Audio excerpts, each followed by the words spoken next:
Mau kembali dalam program Cakap-Cakap Pro Sumut TV. Dalam episode kali ini kami mengangkat kembali tema politik di tingkat lokal di Sumatera Utara yang sedang hangat dan tetap menjadi satu isu yang terus diikuti oleh masyarakat Sumatera Utara, terutama dalam menjelang pemilihan gubernur tahun 2024 nanti. Dalam konteks dan konstelasi politik terakhir, kita melihat bahwa bagaimana kepala daerah di level provinsi, yaitu gubernur dan wakil gubernur, mengalami pasang surut hubungan. Termasuk di dalam podcast ini kita akan mengulas tentang sebenarnya bagaimana komunikasi yang terjadi antara gubernur dan wakil gubernur di dalam pemerintahan dan di dalam level politik. Apalagi gubernur dan wakil gubernur di dalam berbagai kesempatan dan forum sering terjadi saling sindir, dan isu keretakan ini sebenarnya sudah menjadi konsumsi publik masyarakat Sumatera Utara. Untuk membahasnya secara detail dan konkret bersama kami pengamat komunikasi politik Sumatera Utara yang juga staf pengajar atau dosen Universitas Muhammadiyah Sumatera Utara, Bapak Dr. Sohibul Ansor Siregar. Apa kabar, Pak? Alhamdulillah baik, Pak Valdes. Cakap-Cakap Pro Sumut TV bersama Valdes, bersama Dr. Sohibul Ansor Siregar, pengamat politik yang tidak asing lagi di Sumatera Utara. Kalau media massa sudah tak asing lagi sama Pak Sohibul. Beliau adalah narasumber yang selalu menjadi diincar ya untuk dimintai gagasan, pendapat, dan kemudian analisis kritisnya. Salah satu artikel Bapak di satu media massa lah ya, itu menarik.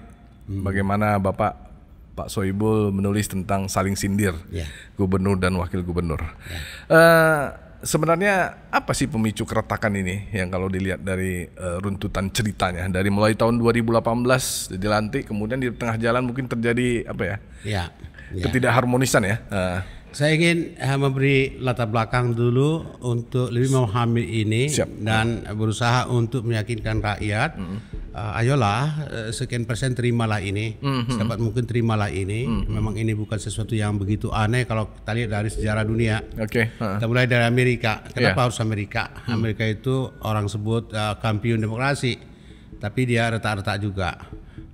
From the beginning malah dia pilpres apa semua itu. Di sana ada pertimbangan pragmatis sesaat untuk memenangi pemilu. Di utara, saya sebagai calon presiden populer, I guarantee saya akan mendapatkan 60% suara. Tapi saya lemah di selatan. Ayo dicari. Belum tentu cocok ini karena paradigma utama atau determinan utama mencari figur itu terterima di selatan dan bisa mendulang suara di selatan melebihi kader-kader atau figur-figur dari partai manapun. Dikawinkanlah ini. Yang penting menang dulu. Setelah keringat diusap, setelah dilantik, baru mulai. Setelah menang lah ini ya. Dan bahkan di Gedung Putih itu debat-debat yang tidak rasional menjadi konsumsi publik. Ada di Amerika itu mereka sama sekali tidak bisa bertemu antara presiden dan wakil. Akhirnya takdir mempersatukan mereka dengan cukup lucu. Anak dari presiden dikawini oleh cucu dari wakil presiden. Baru mereka bisa bersatu di sebuah acara pelaminan. Perkawinan politik lah ceritanya. Sebetulnya bukan mereka yang kawin, anak-anaknya. Anaknya itu betul-betul murni panggilan cinta. Mereka nggak peduli ayah mereka atau mereka memiliki agenda-agenda politik yang tidak begitu harmonis. Jadi cinta sejati mereka yang membuat itu reda, gitu-gitu. Jadi itu di Amerika. Buat Indonesia, ya Indonesia. Semua etapa kepresidenan Indonesia diwarnai oleh konflik, suka atau tidak itu. Bung Karno, Hatta adalah dwi tunggal kita mitoskan. Patah di tengah jalan.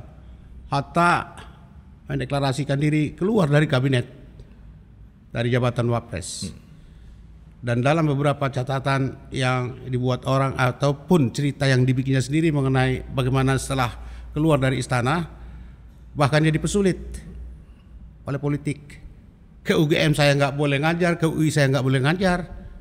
Luar biasa. Jadi orang-orang yang tadinya begitu hebat dan tidak seperti latar belakang penyatuan di Amerika yang lebih pragmatis, ini adalah darah dan air mata perjuangan yang diawali ketika masih muda mereka, satu di Belanda, satu di Indonesia, bolak-balik di tangkap Belanda, dibuang dan macam-macam. Pengalaman mereka relatif sama dan agenda mereka relatif sama dan cita-cita mereka untuk bangsa relatif sama, tapi ketika masuk kekuasaan, apa yang membuat mereka, setan mana yang membisiki mereka, pecah juga. Soeharto is very clever. Tiap periode dari semua periode yang panjang dihabiskan 30 tahun itu, dia menggonta-ganti wakilnya. Kecuali Hamengkubuwono ke-9, semua wakilnya adalah anak buahnya. Mungkin di medan tempur X dan sebagainya. Relatif tidak memiliki potensi untuk pendongkelan, pembangkangan. Apalagi itu semua banyak militer. Sudarmono militer, yang lain-lain militer juga. Habibie yang bukan militer, tapi itu sudah semacam anak kandung sama beliau itu. Ada Malik? Adam Malik ya pernah ya jadi presiden ya. Iya. Walaupun bukan dari militer ya. Ya. Excuse lah mungkin ya. Ya. Exception ya. Exception. Belakangan juga ada kan kisah-kisah beliau yang tidak sedap bagaimana menjadi wapres begitu ya. Jadi bukanlah sesuatu hal yang begitu sepi dari dari disharmoni di zaman Pak Soeharto yang sekian lama. Tapi dia paling stabil. Dia the smiling general yang mampu mendesain sehingga isu-isu yang sifatnya itu krusial dari istana itu kan tak seberang keluar itu. Tidak seperti sekarang apapun yang kecil nyebrang keluar itu. Oke, setelah itu adalah Habibie. Habibie karena tidak punya wakil, nggak perlu kita bicarakan. Pemilu menghasilkan duet Presiden Gus dengan Megawati. Dan kita tahu semua, nggak ada orang boleh bantah itu. Karena Gus dikeluarkan setengah periode dan Mega tampil di situ. Konflik itu. Nyata itu konflik itu. Dan saya berharap konflik mereka kemarin itu hal-hal yang sifat kenegarawanan. Tapi kalau kita preteli ke dalam, nggak juga, kecewa juga kita. Hal kecil aja. Setelah itu SBY. Pada periode pertama beliau bersama Pak JK. Konflik kah? Konflik. JK itu bahasanya sebagai orang timur, analisis sebagai orang timur, tajam-tajam itu sama Pak SBY. Di periode kedua, beliau bersama Pak Budiono, ekonom dari UGM, pakar itu, profesor. Konflik mereka tidak kelihatan. Tapi kalau kita tahu kasus besar Senturi Gate, mereka pasti konflik. Pasti konflik. Cuma orang Jawa Tengah orang Jogja yang sangat wise itu tidak mengemukakan. Tapi ketika kita menerima warisan perkara itu, intinya mereka pasti konflik besar. Pak Jokowi sudah 2 periode. Periode pertama Pak JK juga. Nyamankah mereka? Tidak. Kalaulah diperkenankan Pak JK itu bisa juga mendampingi Pak Jokowi untuk periode keduanya, saya kira Pak Jokowi nggak mau. Karena memang nggak nyaman kayaknya. Nggak nyaman gitu tuh. Lalu kenapa begitu? Memang seperti halnya demokrasi yang dipahaminya dari timur, dari luar Jawa, intinya harus disimpulkan ada perbedaan pemahaman dan tradisi budaya yang mengendap pada memori masing-masing orang. Regulasinya sama, tapi dalam membawakan demokrasi itu pasti beda-beda. Values-nya itu, values kampung dengan values baru itu kan. Elit-elit kita di Indonesia datang dari kampung sedang belajar untuk menjadi Indonesia sampai di Jakarta mendapatkan top position dalam politik dan sebagainya. Balik lagi orang kampung dia. Rata-rata begitu.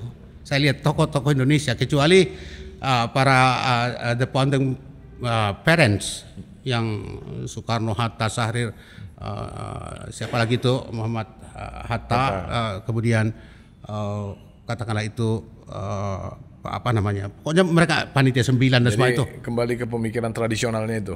Iya, kecuali mereka ya. Mereka sekali Indonesia tetap Indonesia. Itu Syahrir, Hatta, sama orang Minang, juga itu Pak Agus Salim, juga Pak Muhammad Nasir, mereka berempat, takkan kedengaran bahasa Minangnya itu. Mereka jaga WA Indonesia. Jangan ada orang merasa curiga dengan bahasa kita yang di dalam kupingnya aneh. Sampai begitu mereka mengantisipasi supaya harmoni itu tetap betul menjadi satu modal dasar kita untuk depan. Nah, setelah Pak Jokowi periode kedua sekarang, apakah dengan Pak Ma'ruf Amin betul-betul harmonis? Jarang orang tahu. Saya katakan ya, tidak harmonis. Apa bukti Anda untuk itu? Ada survei-survei yang mencoba membuat evaluasi tentang kinerja wakil presiden. Nggak masuk akal sama saya itu. Dia sendiri tahu wakil presiden, wakil gubernur, wakil bupati, wakil wali kota menurut regulasi, menurut undang-undang itu ban serap sama seperti Indonesia. Di Amerika. Indonesia mengadopsi 100% copy paste. Jadi if maka dia bekerja wakil itu pendamping. Dibikin memang ada kesepakatan tertentu, tapi dia bukan kepala daerah yang memegang otoritas penuh. Iya, dia wakil membantu di situ tuh. Tapi kenapa survei ini membuat evaluasi dan dinyatakan drop prestasinya dan berhenti sampai di situ? Padahal kabinet Pak Jokowi banyak sekali wakil menteri tadi evaluasi. Padahal sebetulnya itu yang paling penting dievaluasi ketimbang wapres. Nah, jadi itu adalah konflik. Karena yang kasih uang sama si lembaga survei kan bukan saya. Dan mereka nggak punya uang sendiri. Siapa bohirnya? Itu yang memesankan. Nah, drop dulu di posisi Pak Ma'ruf Amin itu begitu lupa. Gitu. Dalam konteks Sumatera Utara. Ya. Langsung kita ke Sumatera Utara. Ke sentrum ininya masalahnya. Edi Rahmayadi, the only one and only. Ya kan, apa maksudnya itu? Bintang 3. Ya. Dia nyatakan saya mau jadi gubernur dan berhenti dari dinas militer. Ya. Saya kenal dan bertemu dengan sejumlah figur militer setelah pensiun baru minta tolong kaji dulu kita bagaimana untuk itu. Setelah pensiun, setelah nggak jadi dinas militer, Edi Rahmayadi masih potensial bintang 4. Kalau melihat jalur normal dari Pangkostrat masuk ke Kasat, bisa juga menjadi nominasi untuk Kasat tadi ya. Dari Kasat masuk ke apa? Ya. Ke Panglima. Nominasinya itu ada di situ. Tapi dia berhenti di situ. Dia berhenti belum tentu dapat partai. Dia dapat partai belum tentu menang. Di one and only. Nggak ada gubernur bintang 3, seingat saya. Tolong ingatkan saya kalau ada. Apalagi yang berhenti dalam dinas militer dalam jabatan Pangkostrat. Nah, saya lihat background sejarah dia. Ya, biografi ya. Nggak ada pekerjaannya kecuali membunuh atau dibunuh. Nggak ada pekerjaannya. Itu satuan-satuan tempur yang memang menghadapi bahaya. Ente ya, pernah dengar saya ucapan teman-teman dari situ. Ente ya, jangan merasa atau menuduh orang-orang militer ini apapun agamanya enggak khusyuk menyerahkan diri kepada Tuhan, apapun agamanya. Karena every time mereka berharap dan wanti-wanti akan direkrut kemana, jam 3 pagi, jam 2. Dan itu berarti jaminan keamanannya pas pada take off pesawat dan di pertengahan belum tentu selamat apa enggak. Jadi serahkan dirimu kepada Tuhanmu. Jadi soal iman bagi kami tentara kan kau main, jadi terpupuk. Itulah Edi Rahmayadi masuk ke dunia sosial politik, memimpin satu daerah. Daerah ini memiliki historis yang begitu panjang dan dinamikanya kita tahu ada pro kontra, ada Jakarta, gagasan-gagasan lokal dan beberapa konflik-konflik daerah begitu hebat di sini. Gagasan-gagasan unitarisme dan federalisme orang Sumatera sangat kuat itu. Karena ada sejarah PNRI ya. Iya, apakah itu sudah selesai? Belum tentu selesai.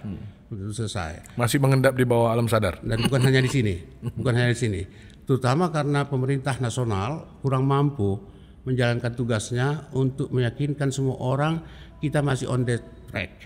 kesejahteraannya, kemiskinannya, perlindungannya sesuai dengan konstitusi, pasal 33 distribusi sumber daya, kemudian pasal 27 ayat 2 tiap-tiap warga negara berhak atas pekerjaan yang layak bagi kemanusiaan.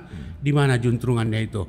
Kalau pembukaan Undang-Undang 45 memastikan harus dijamin menghapuskan segala bentuk penjajahan itu modelnya sekarang tidak mesti orang Jepang datang ke sini, tapi in between kelompok-kelompok sosial terjadi antara pemerintah nasional dengan daerah-daerah terjadi.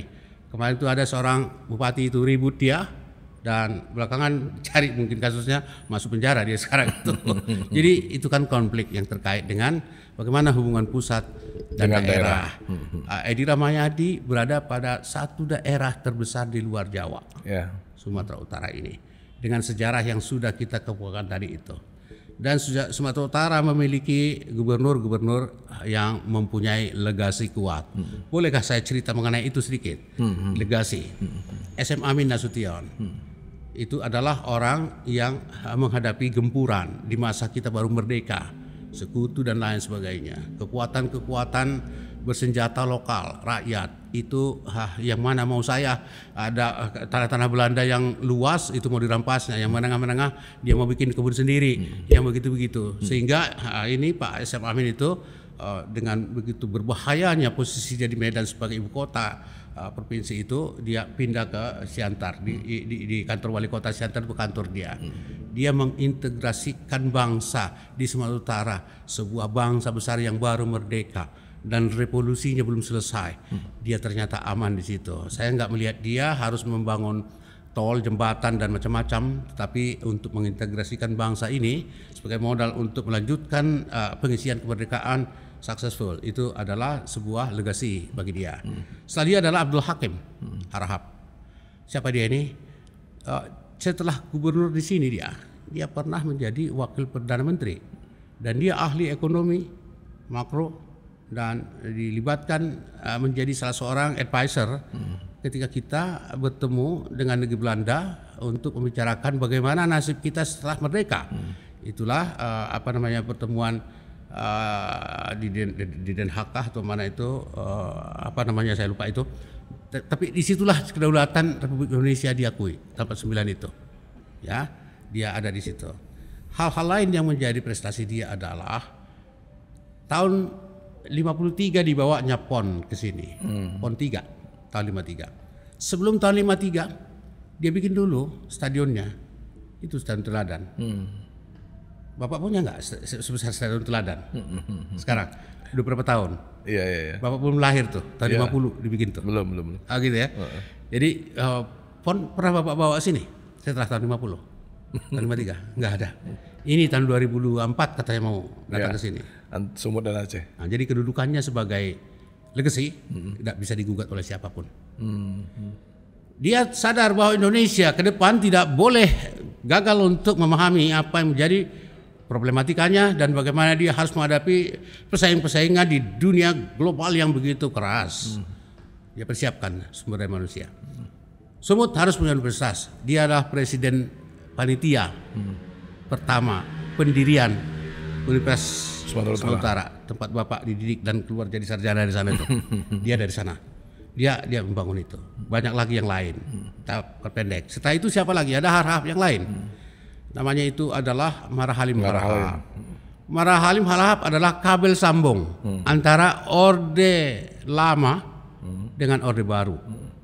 Orde Lama selalu kita asosiasikan dengan hegemoni politik macam-macam gitu ya, revolusi macam-macam. Hampir tidak kita apresiasi apakah pekerjaan pembangunan yang real menjawab kebutuhan rakyat soal makan dan minum, agak kurang ada di situ tuh. Tapi ke Indonesia merdeka tahun 60-an itu di bawah Soeharto, itu adalah sebuah perencanaan yang teknis tentang bagaimana Indonesia harus dibikin atas nama pembangunan Repelita, pembangunan pertama, kedua dan sebagainya itu. Mengcopy paste 100% gagasan yang dibikin oleh Rosto tentang tahapan-tahapan pembangunan.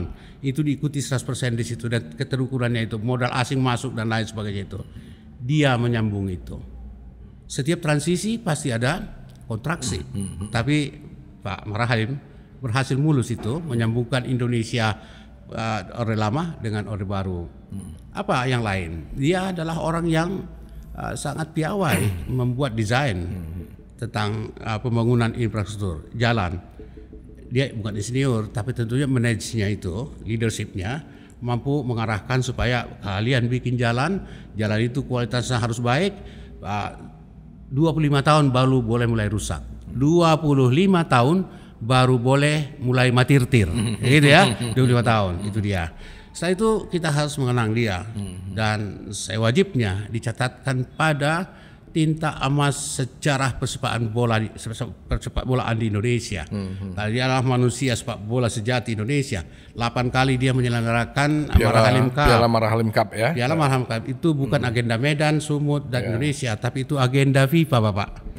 Ada orang Indonesia yang sehebat itu? Enggak. Yang keempat adalah si EWP Tambungan, Edward Pahala Tambunan. Sebelum ada KPK dia sudah merasa KPK.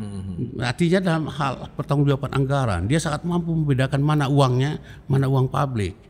Di sisa-sisa silva itu dia tidak mau pakai itu dengan berbagai kegiatan. Memang tidak temuan tapi tidak tepat sasaran. Dia tak mau seperti itu. Kita gagal dalam perencanaan, kita gagal mengeksekusi daya serapnya. Nah, kualitas daya serapnya apalagi dia persoalkan itu. Lebih bagus kembali ke Jakarta uang itu. Bodoh kau, kata staf-stafnya. Memang aku orang bodoh.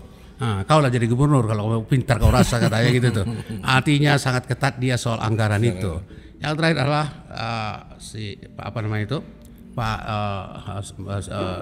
Raja Inal Siregar. Apa dia punya? Masih Pature Hutanabe. Dia tahu makin tahun Sumatera Utara itu degradasi. Dia punya sumber daya, sumbangannya ke Jakarta besar sekali, tapi kue pembangunan itu menunggu tahunan sulit juga terbagi. Apa caranya? Konsolidasi internal. Semua orang-orang daerah, tokoh-tokoh yang berhasil di mana-mana, luar negeri dan sebagainya itu. Come on, balik pulang kampung, bawa satu ember bibit pinang ke kampungmu, itu sudah Marsi Pature Hutanabe.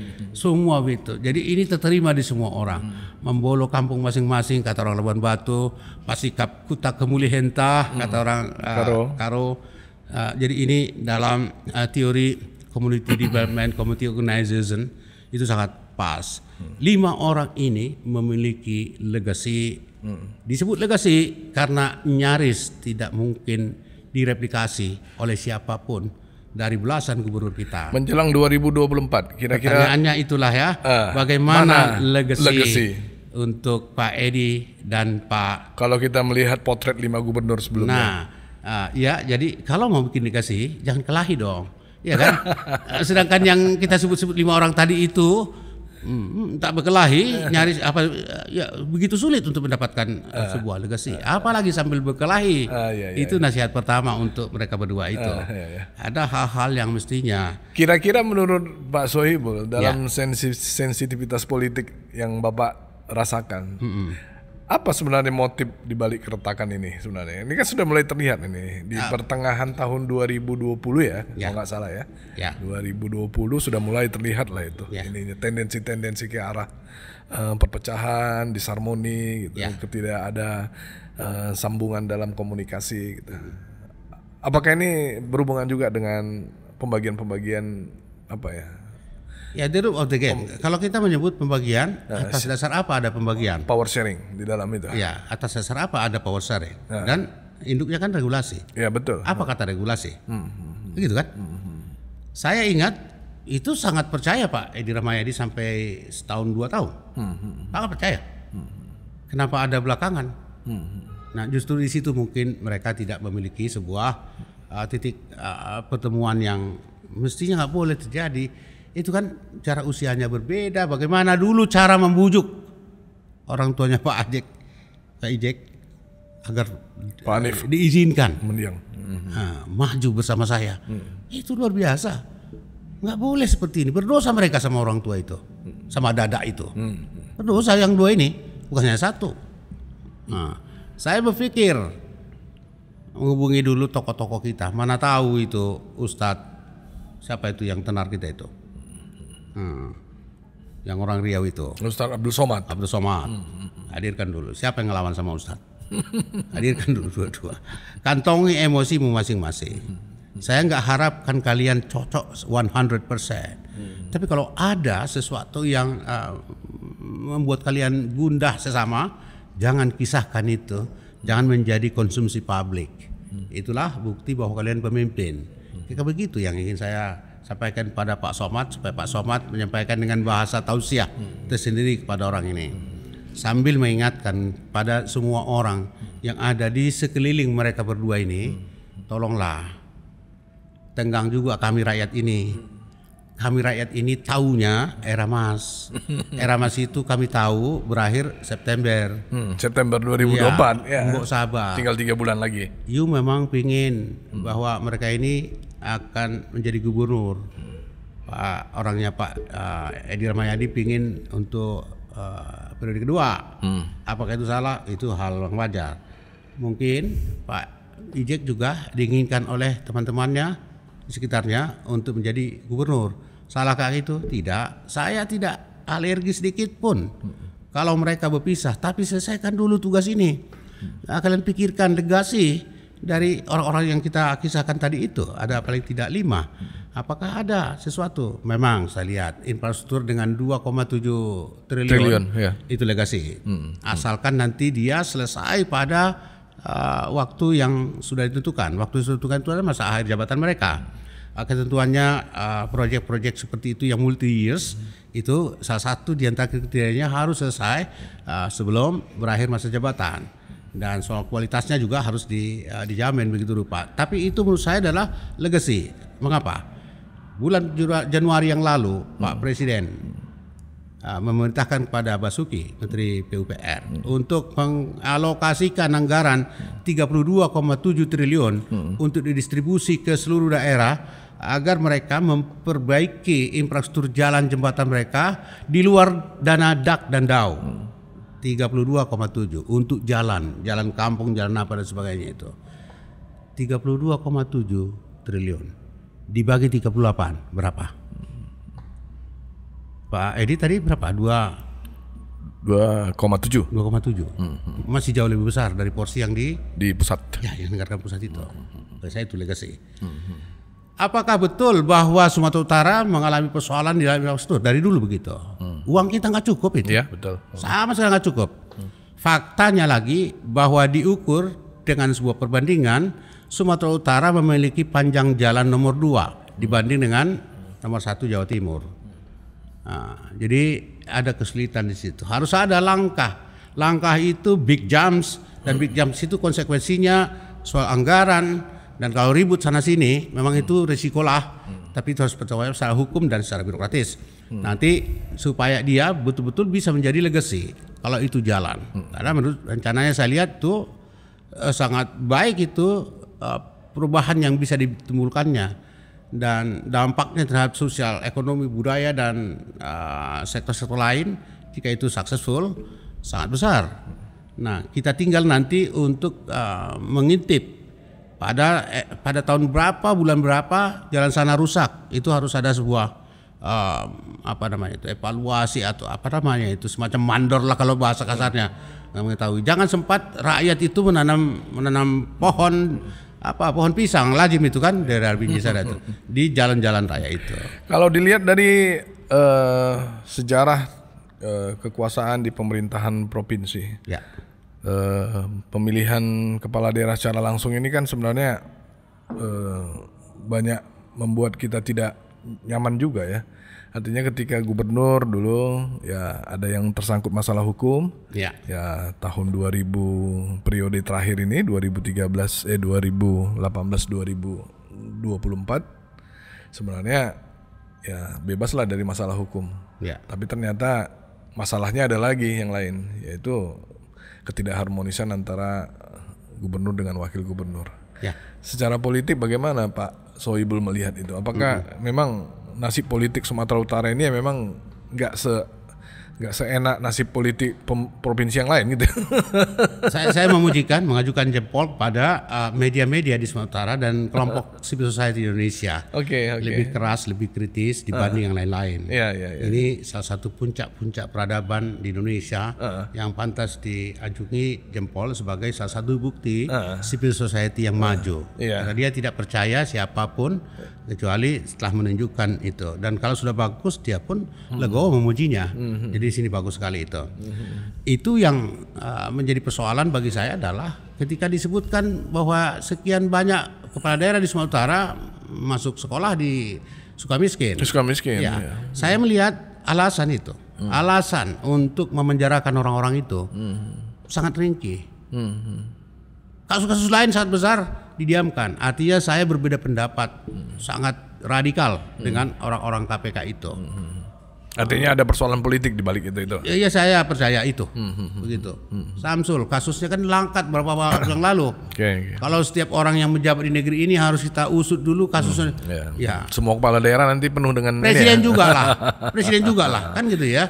Jadi baik itu kesalahan administratif maupun kesalahan ini ya. Kan itu yang terjadi pada Samsul. Pengelolaan ya. Itu yang terjadi pada Rahutman. Kasus 15 tahun lalu dikolei sampai ke ujung bumi. Iya nggak betul itu. Apa yang terjadi sama Eldin?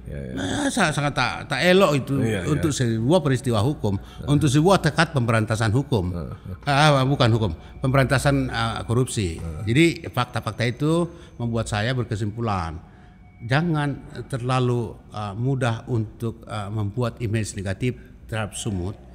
Di beberapa media kayaknya gubernur dan wakil gubernur seperti sudah berkampanye ya.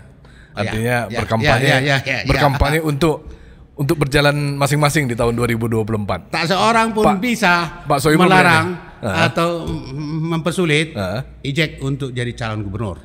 Kalau dia punya partai. Iya, kalau begitu gimana dengan masyarakat Sumatera Utara? Secara awam melihatnya gimana? Saya ingin memesankan hal itu hal biasa.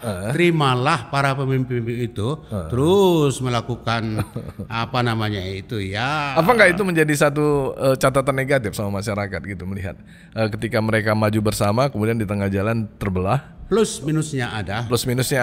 Tapi kalau kita berdiri pada sepatu yang dipakai oleh Pak Ijek, kan pengen juga jadi gubernur.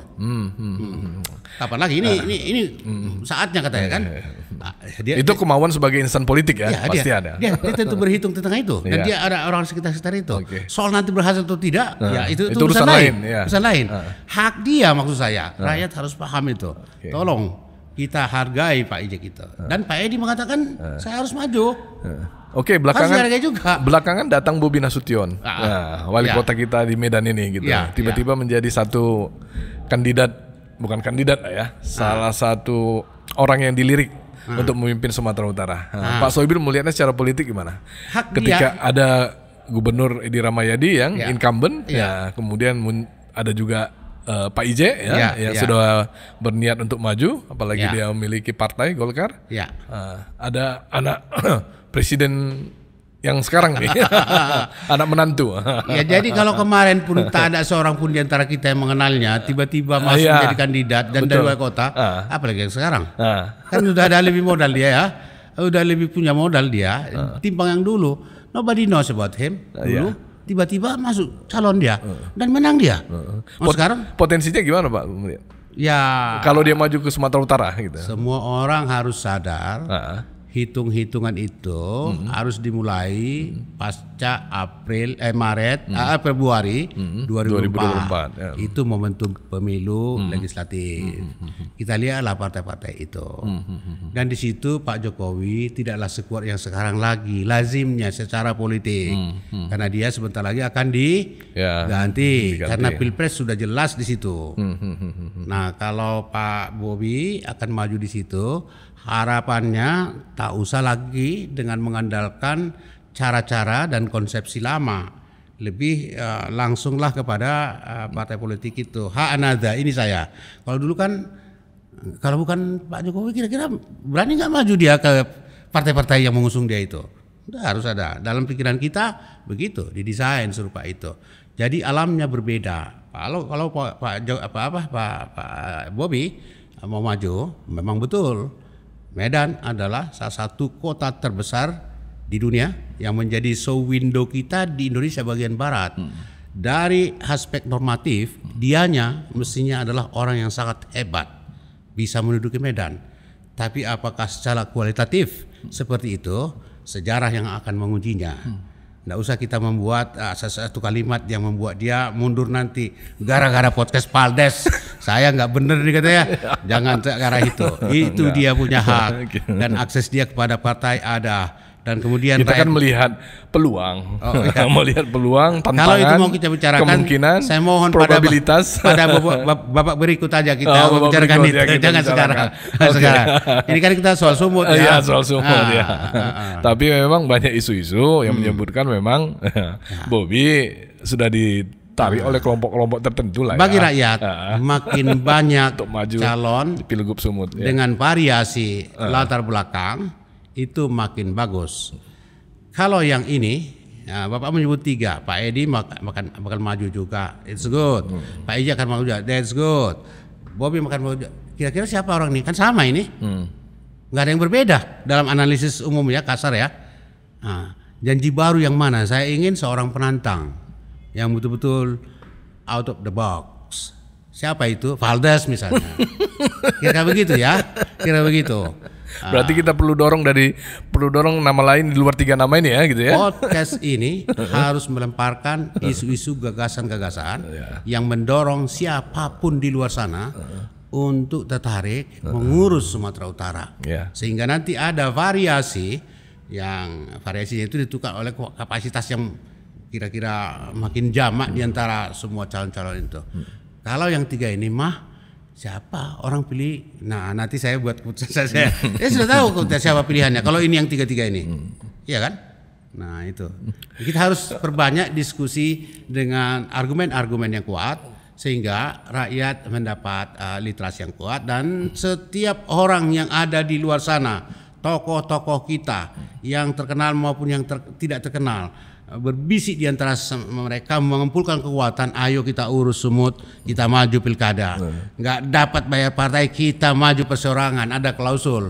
Itu yang harus kita rangsang from now on. Dari podcast Valdes kita ini.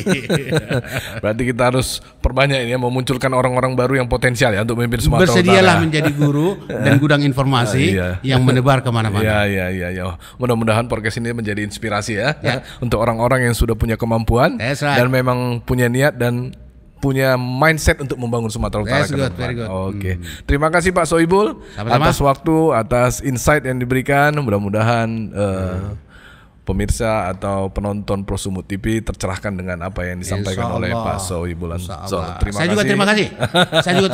Gak sangka diundang seperti ini, kita udah lama gak jumpa. Iya, udah lama gak jumpa. Seolah-olah kita bukan orang yang sudah memiliki sebuah sejarah panjang. Tiba-tiba ketemu lagi di sini. Terima kasih banyak. Kepada kru, terima kasih. Kepada rakyat, mohon maaf. Pemirsa, jika ada dalam dialog kami tadi itu bahasa saya yang terlalu langsung. Ini orang Tapanuli Utara. Jadi agak susah membuat apa ya. Terima kasih.